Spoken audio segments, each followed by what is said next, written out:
In August 2019, a grandmother Patty Baumgartner, who lives in Polson, Montana, US wanted cars on her street to slow down for people's safety.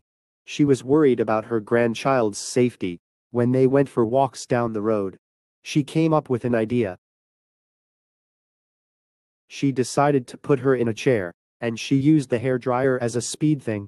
She sat on the side of South Finley Point holding a white hairdryer pointed at cars. The hope was that the hairdryer would look like a speed gun and slow people down.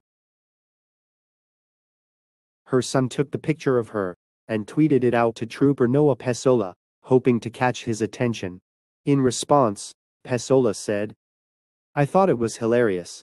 I think that we have a speed issue in Montana, and I thought it was a great creative idea for the public to try and combat that a little bit without making people too upset." Pesola liked it so much he gave her a special title, Honorary Montana Trooper, and he gave her a trooper hat and a badge to make her look a little more official.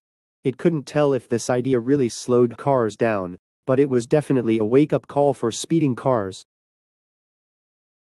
I applaud the brilliance of this grandmother's idea, as well as her courage to put it into execution.